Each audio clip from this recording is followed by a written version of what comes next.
Welcome to Real Estate Investing Abundance, the show for busy, fulfilled professionals like you to learn how to develop financial independence built on solid, passive real estate investments. Now, here is your host, Dr. Alan Lomax. Hello, enlightened investors. Welcome back to the show. I'm your host, Dr. Alan. Delighted to be back with you again today. So today, enlightened investors, we are looking at residential assisted living. Get twice the market rent with long-term, low-impact tenants. Isabelle is a graduate of Arizona State University and is now the COO of Residential Assisted Living Academy. She has been featured in many magazines regarding the topic of senior housing, and most recently was given the title of one of the top influencers in senior housing. Isabelle also won Aging Media's Future Leaders of Assisted Living. So Isabelle, take us into the show and share with us a memorable experience that helped you to be who you are today. Well, I love that. Thank you for the beautiful introduction. And it's so great to be here with you today, Dr. Alan. You know, a lot of what really formed what I'm doing right now, and as soon as you asked me that, what kind of got you to the place that you are today is, I think, the relationship I had with my father. I really was very, very, very blessed to have a dad who was an entrepreneur. And when we think about like Robert Kiyosaki's rich dad, poor dad, mentality, I truly was raised with that rich dad mentality. Someone who from a very young age instilled in us entrepreneurship and taking control of your life and not, relying on others to bring in money to your own life, that you shouldn't be working for the man. And he was almost against us going to college. I had a full free ride. So he was like, okay, well, you might as well take it because it was free for me to go. But if it wasn't, he would have been very, very much, don't go, go out into the world and meet people, experience things and learn through being around other people who are experts in their field. And that's how you're going to grow the fastest. And I really just think that that's totally formed so much about who I am and how I operate as a human, is that I had a dad who had such a heavy impact and influence on my own business life and my business profession. And I'm really blessed and grateful for that, and hope to be able to one day carry that on to whoever my future children are. And I think that's a really cool thing, because a lot of people worry about how to raise their kids and how to teach them these things. But I think a lot of times we're missing that. You don't have to teach them. You just show them by being you, by doing what you do. That's how they learn. They learn through osmosis. And then it's tied to the emotions. When you're just teaching someone, it's only up here. When they're being shown, it's in here, and it's part of their core. So I think that's a really beautiful thing that's really helped form who I am, for sure. Well, Wanda, what a wonderful childhood experience you must have had. And an unusual one. Really, not many people have had that kind of advantage.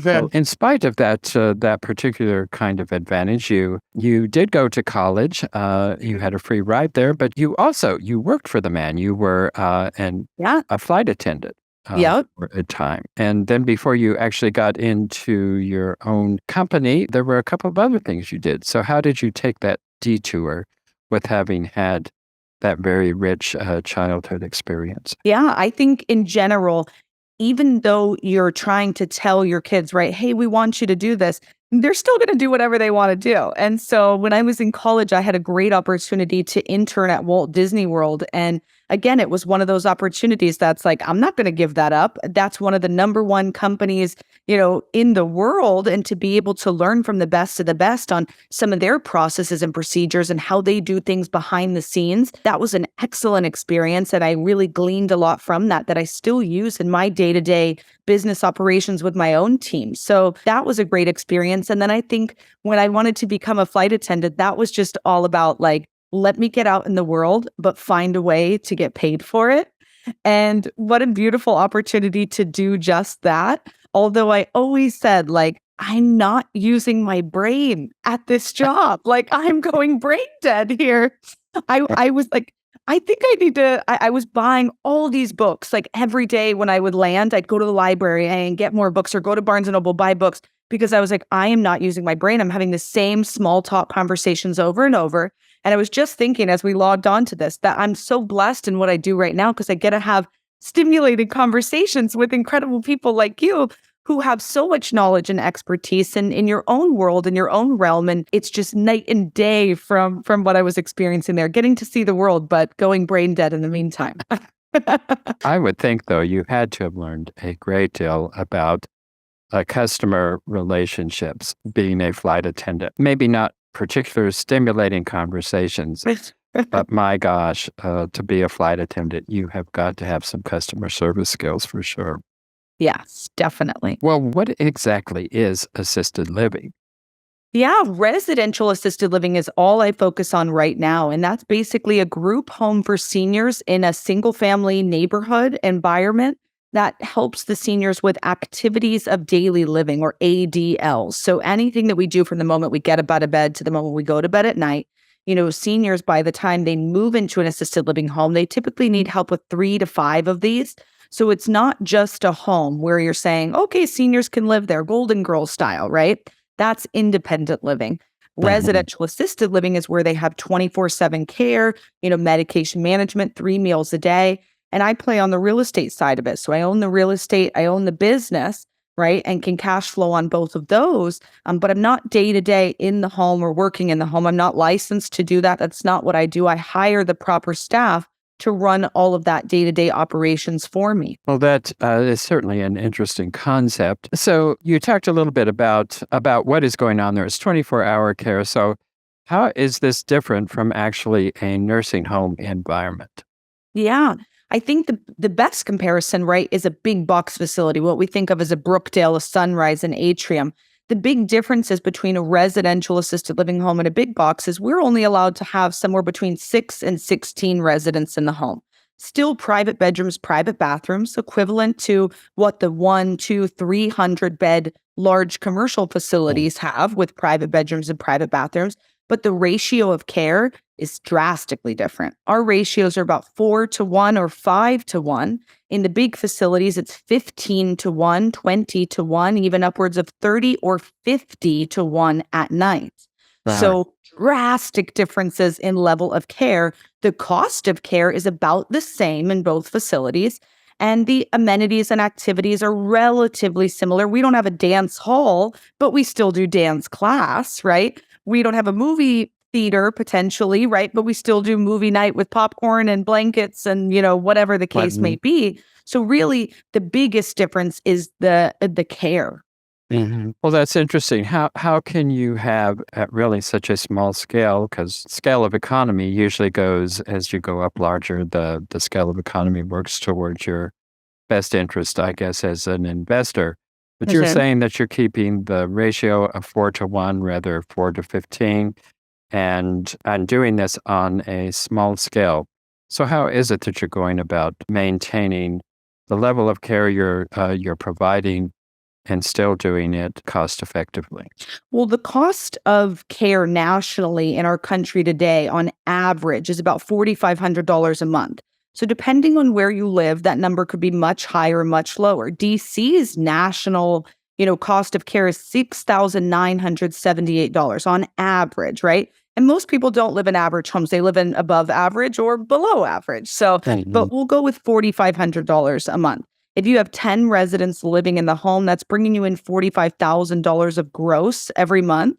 It costs about $30,000 to run the home. So food, activities, maintenance on the property, the caregivers, the licensed staff, the property insurance and taxes, liability insurance. I mean, all in probably $30,000 for a 10-bed average home, plus your debt service, maybe $5,000 a month. That one home's bringing you in $10,000 a month as the owner, right? As your take-home profit, or $120,000 a year.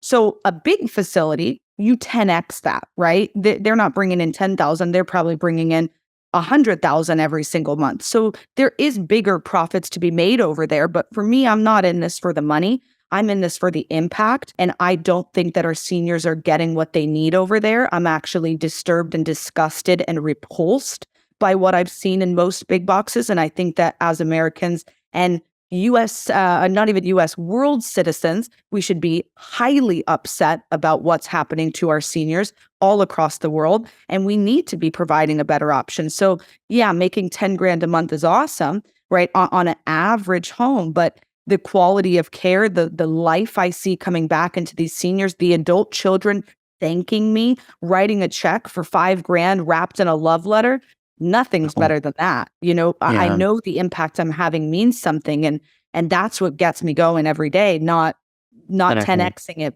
Although commercial facilities, there's still a ton of money to be made. I just don't know how good those owners feel about what they're doing. yeah. Well, what are the services that you generally are providing in the residential assisted living environment?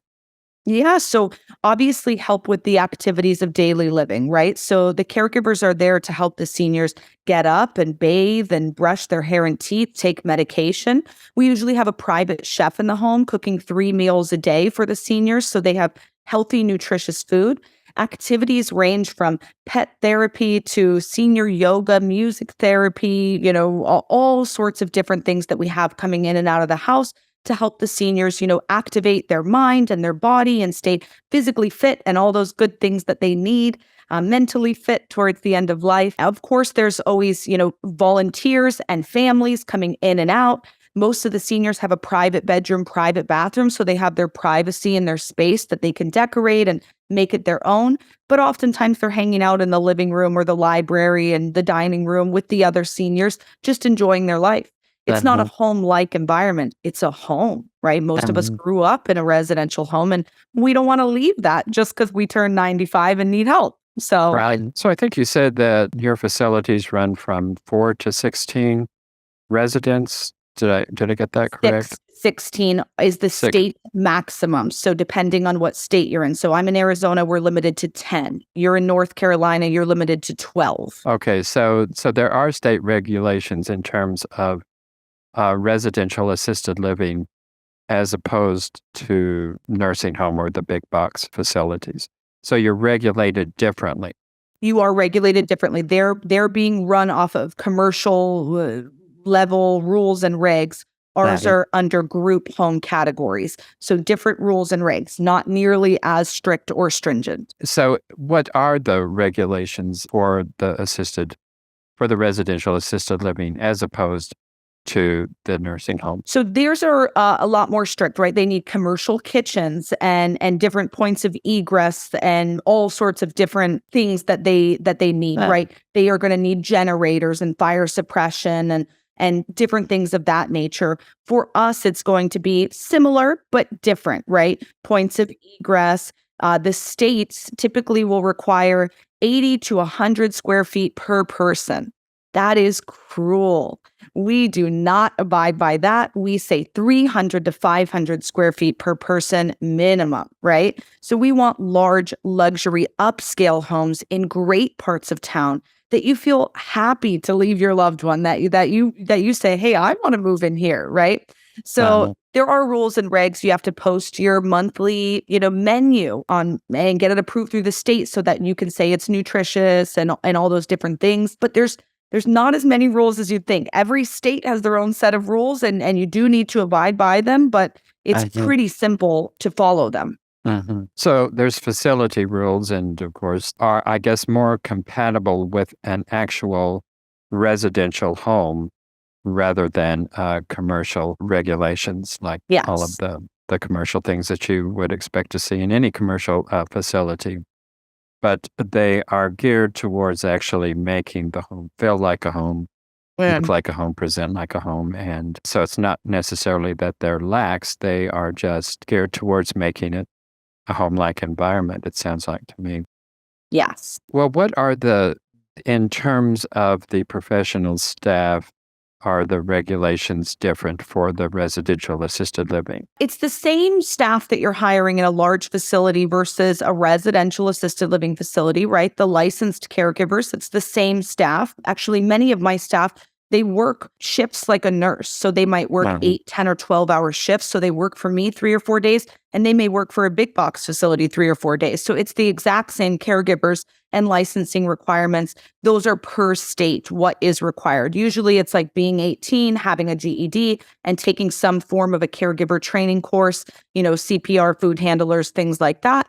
They get that, through the state. About 80% of caregivers, as currently right now in our market, are from other countries, right? They're immigrants from other countries. So typically they were doctors or nurses wherever they were, and they came over and it didn't translate, but their heart is for geriatrics and seniors, and they want to continue to give back in that way, and they love seniors, and so they become caregivers, and it's a cool opportunity for them to fill that heart need and that money need. As far as the licensed administrator, that does look different in a big box facility versus ours. In ours, that is someone who's maybe being paid a little bit more than a licensed caregiver, maybe a couple more dollars per hour, right? It's not this massive $200,000 a year salary like you might find in a big box facility.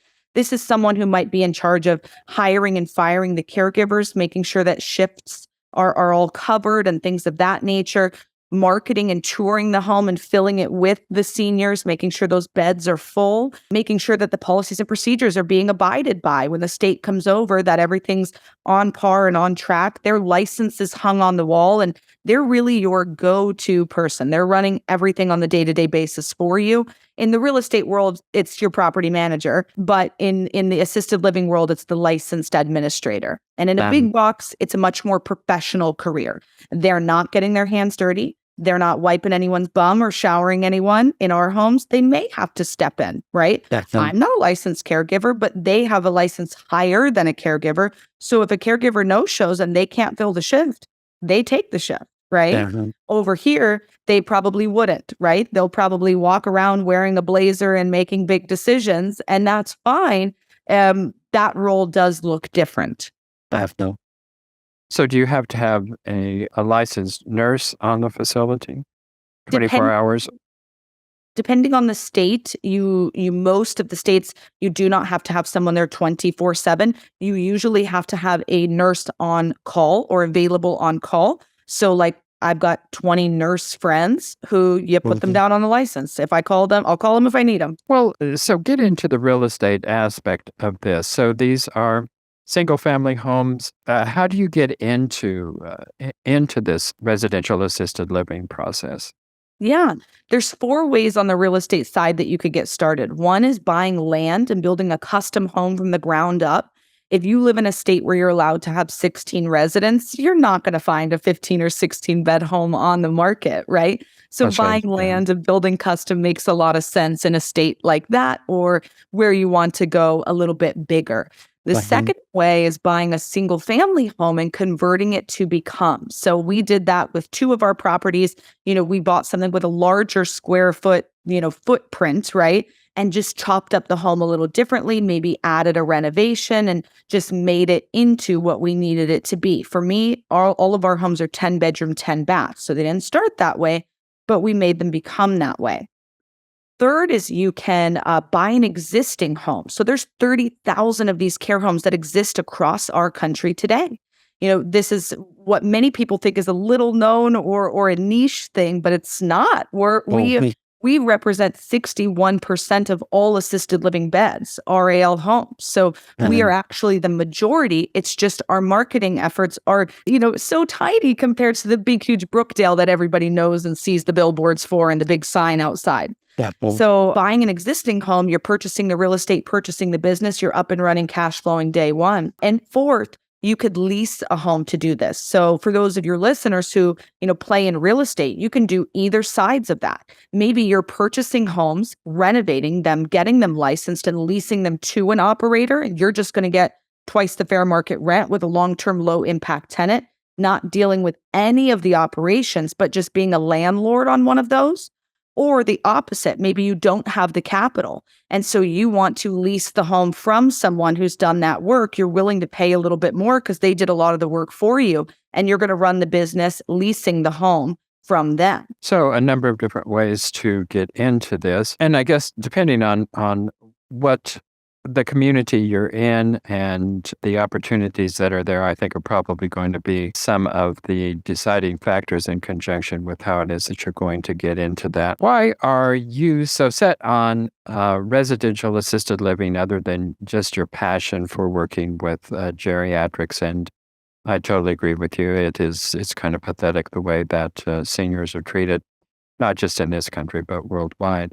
But what are there other reasons? Why don't you just go into Airbnb or a single family home for that matter? Yeah, well, single family rentals, right? You're only making 200 to 600 bucks a month. You're going to need a lot of doors to get to your freedom number. When I could have one home that cash flows me 10 grand and the same home that cash flows me 200 bucks a month, that's no comparison. Plus, I'm dealing, every door comes with tenants and toilets and drama, unpaid potential rent. And, the profit's really not there with single family rentals. You have to have a ton to get to that freedom number. So that's not very enticing to me. When it comes to Airbnbs, I know we mentioned that we'll put in the show notes some of the social media, and on TikTok, I have a lot of fun bashing on Airbnb, not because I don't like them.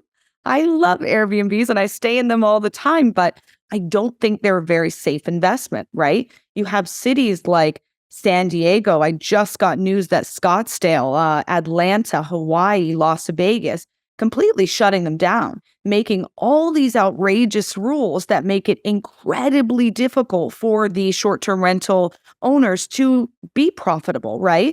And many of the states are doing this because they want to have more housing, right, for actual residents, they're saying.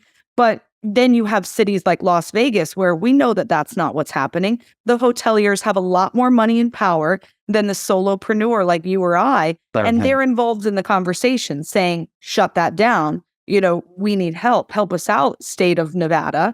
So that's a really big thing to be considering, not to mention the state of our economy. Right now, the middle class is who's struggling the worst, right? We're going to see the rich get richer and the poor get poorer. Well, who stays in Airbnbs? It's typically the middle class. And so they're not spending on luxury or, extra items right now. They're pulling back. They're working harder. They're saving their money because they're scared. They don't know what to do.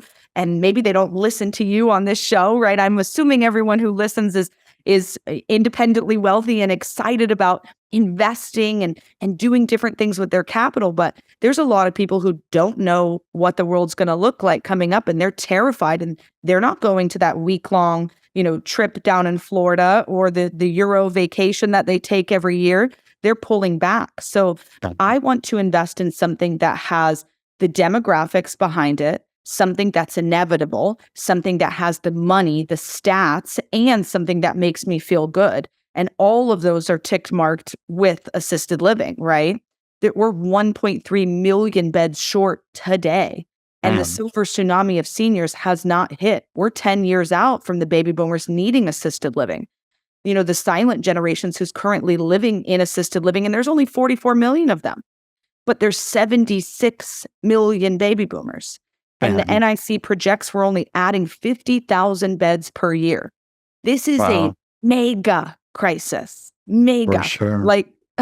So it's just a huge opportunity. And I think it would be silly not to diversify and want to get involved in this. Well, Isabelle, tell us, we're running out of time here. So tell us what it is that you have to offer in terms of your residential assisted living academy and how it is we can take advantage of that. Yeah, so we do a 3-day training in Phoenix about every 6 to 8 weeks. They're really awesome. I teach and train exactly how to start, own, and operate your own residential assisted living home.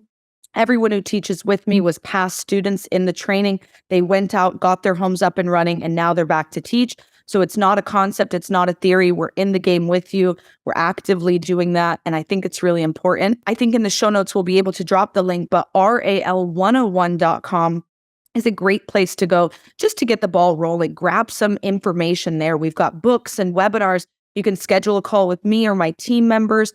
There's a whole bunch of resources there for you guys at RAL101.com. Well, excellent. All that information is, of course, going to be in the show notes. Isabelle, before we go here, just real quickly, talk to us about financing. So most people are not using their own capital to get started in this, right? And in our training, we go through the 7 ways to fund your RAL. But I will say that the most popular way is using an SBA loan.